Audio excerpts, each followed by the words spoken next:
de hoy vamos a conversar sobre un tema que posiblemente alguna vez se le haya ocurrido a usted y a mucha gente.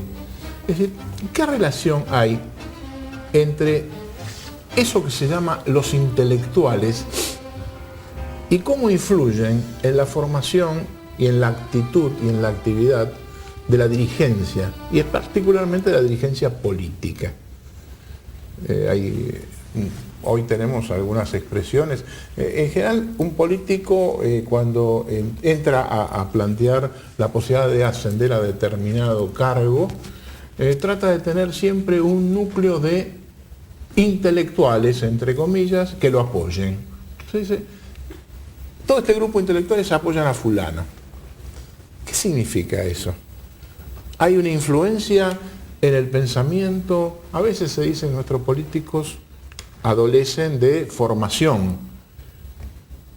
Y esa falta de información, de estudio, tiene que ver algo con un planteo ideológico de grupos de intelectuales o no. Es decir, toda una serie de interrogantes sobre los cuales vamos a tratar de dilucidar cuestiones en el día de hoy. Los invitados son Ana Sebastián, que es escritora. En la charla vamos a ir conversando y además va a ir apareciendo algunos de los libros de ella para que usted ubique realmente su definición de trabajo. Enrique Burit ya ha estado muchas veces también con nosotros en el programa. Es abogado, especialista en derecho tributario, pero además con una larga actuación política dentro del desarrollismo. Horacio Salas, bueno, también es escritor, muy conocido por ustedes, que se ha dedicado a muchos temas de nuestra historia, del tango, de la formación ciudadana, poeta. Y Federico Pollack. Federico Pollack es abogado, ejerce la actividad profesional, actualmente es decano en la Universidad del Museo Social Argentino en el área de Derecho, pero ha trabajado, yo diría que siempre en política, y su última actividad así, pública ha sido como vocero de Raúl Alfonsín en los últimos años de su vida. Con ellos vamos a discurrir con formaciones distintas, con ópticas diferentes, sobre esto que es la relación de intelectuales y políticos.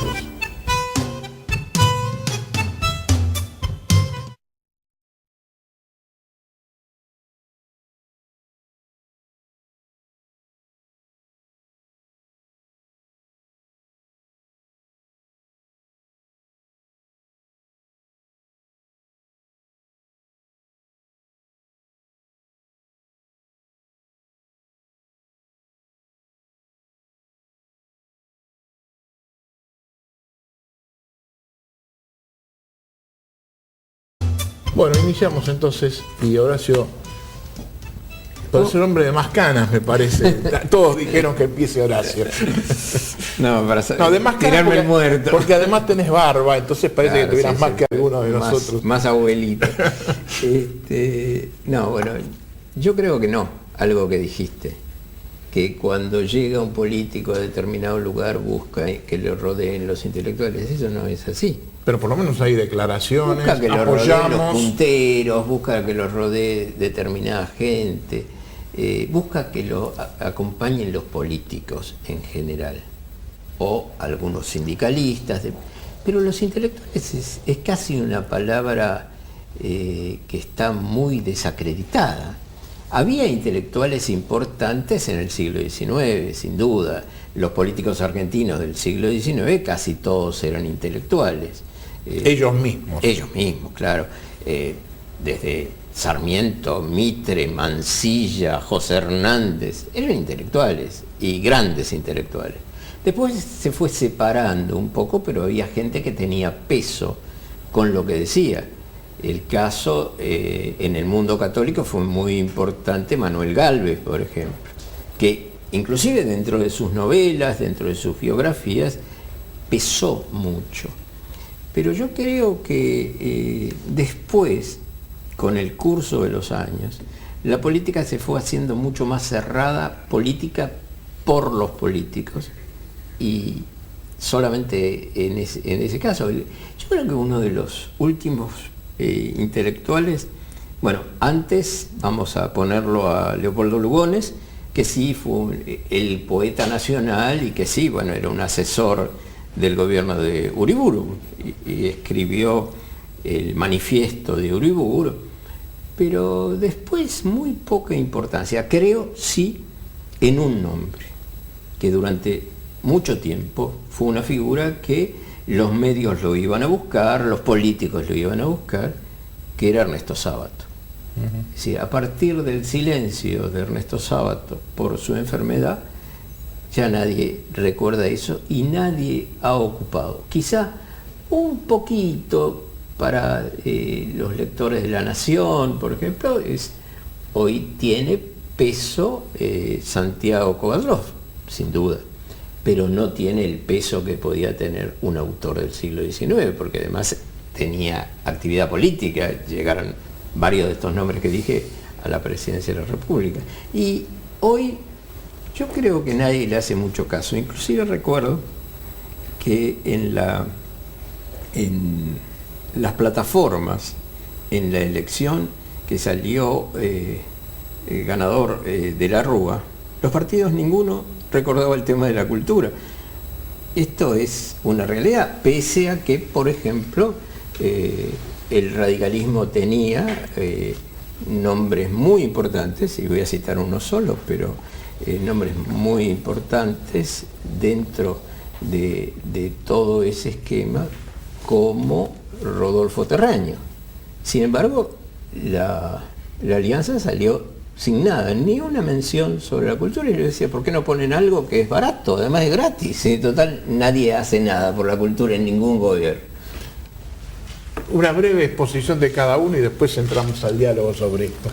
Pero dejo algo para que alguno de ustedes lo tome. ¿Qué es un intelectual? Adelante. Y me parece que en esa pregunta está, que tal vez tengamos distintas miradas. Salas explicaba muy bien la intelectualidad de determinadas personas que llegaron a la política o influyeron en la política.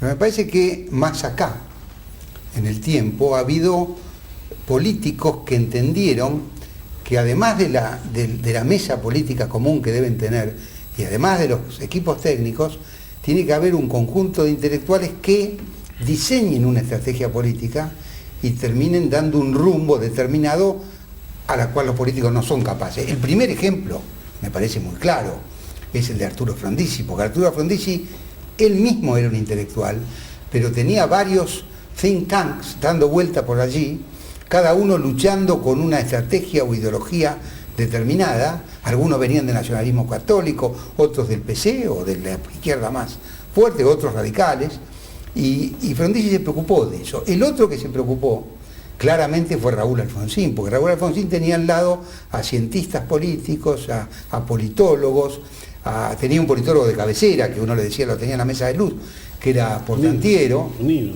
también. Nino, claro, sin ninguna duda. Nino Saloni. No, Nino, Carlos Nino, que le dio una estrategia política en el Consejo de Consolidación para la Democracia, un hombre que murió muy joven, sí. pero un filósofo. Sí, lo recuerdo. Y ahora hay algunos que están mirando volver a esta cosa de decir, tengo una mesa política, pero también tengo que ver qué dice el pensamiento intelectual, y respondo la pregunta. Para mí el intelectual, es todo lo que dijo Sala, desde luego, pero en este caso, en la vinculación con la política, es el politólogo, el cientista, el sociólogo, el que tiene una estrategia de país determinada y le aporte al candidato, porque también coincido que el decaimiento cultural y el decaimiento de valores que tienen los políticos hoy es alarmante. Uno ve por televisión charlas donde no hay ningún contenido. Pero a esto me refería yo, que creo que la vinculación todavía existe. Ana. Bueno, yo me pregunto qué es un intelectual también, porque ahora está de moda hablar de pensadores y hablar de la cultura. Todo es cultura, además. Y primero yo creo que todos los seres humanos pueden ser pensantes, en una medida o en otra. Y también pienso que no toda la gente que está en la cultura es un intelectual.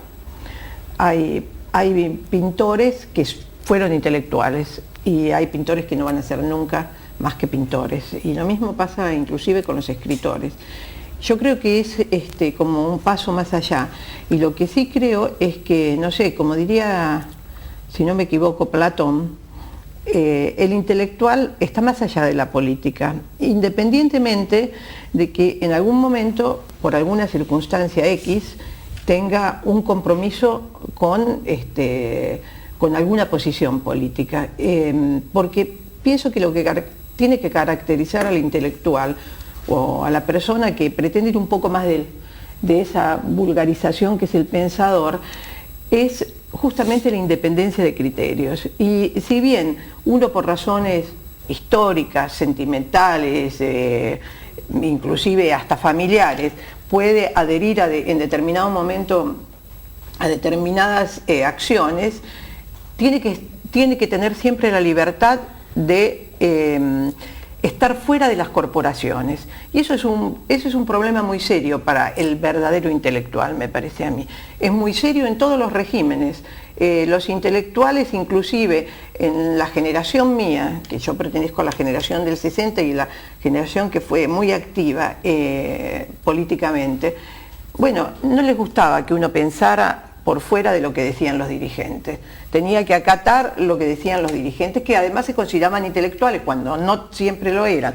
Entonces, me parece que el intelectual tiene que ser alguien que esté libre de. Y lo que sucede es que el político, en la actualidad sobre todo, se ha convertido en un político profesional y piensa que la sabe toda porque tiene el poder. Entonces, así como el tipo que tiene mucha guita, perdón, hablo así porque yo también tengo algo que ver con el tango. El tango y el lunfardo. aunque no soy milonguera. Bueno, el tipo que tiene plata piensa que puede todo, el tipo que tiene poder o la mujer que tiene poder piensa que puede todo. Entonces, a veces no quiere escuchar a alguien que le dice al oído lo que decía César, que tenía alguien que siempre le decía, acordate que sos humano. Bueno, no le gusta eso, entonces lo tiene como un competidor. Enrique. A mí me subyuga el diálogo, me gustaría seguir siendo oyente de este diálogo, pero me parece que a priori se puede hacer una diferencia entre el intelectual y el político. El intelectual, por definición, es el que duda, el que descree, el que derrumba conceptos verdades existentes, aceptadas. el que investiga, el que se maneja con la prueba y error, el que no tiene angustias de tiempo, el que escribe para sí mismo y sin saber el destinatario. En cambio, el político es un hombre que necesariamente tiene que ser un hombre más de la acción que de la reflexión. Ahora, me parece que lo inteligente es fundir las dos cosas. Y cuando Unamuno decía, por ejemplo, que la doble función del político, buscarle ideas a los hombres y buscarle hombres a las ideas. Esta es la esencia, me parece a mí, de la función del político. O Bergson, que decía, el político debe pensar como un hombre de acción y tiene que actuar como un hombre de pensamiento. Yo creo que la influencia del intelectual sobre el político depende muchas veces del grado de capacidad de recepción del político. Cuanto más inteligente es el político, más se nutre del aporte del intelectual. En el caso de que la inteligencia del político sea más limitada, va a notar menos su dependencia del aporte del intelectual. Pienso que el político depende más del intelectual que el intelectual del político. El intelectual puede desarrollarse en total plenitud en una campana de cristal, tal vez. El político, si no tiene conciencia, y eso se la pueden dar los intelectuales, acerca de las tendencias de su tiempo, acerca de los orígenes de los fenómenos que están desenvolviéndose en la actualidad, y puede andar más a tientas. Lógicamente, el político tiene, tal vez en la yema de los dedos, lo que el intelectual no tiene, que es la percepción de las tendencias, de las corrientes profundas de la sociedad en la que vive, en fin, esas cosas que le hacen armar los medios para la transformación de la realidad, ¿no? Pero me parece que hay una relación inescindible, que muchas veces, como decía muy bien Horacio y Federico, se han corporizado en una misma persona, ¿no es cierto? Es decir, los Alberdi, los Avellaneda, evidentemente fueron las dos cosas. Pero era otra época. Era otra época. Otros tiempos había, me Si uno parece. piensa en la edad que murieron y las cosas que hicieron, se da cuenta que naturalmente era otra época. Es otra época, es otro tiempo, y vamos a hacer un pequeño espacio, porque tengo que hacer un corte publicitario, pero en esta charla usted ya va advirtiendo cómo se van a ir caracterizando los distintos enfoques sobre esto de los intelectuales y la política.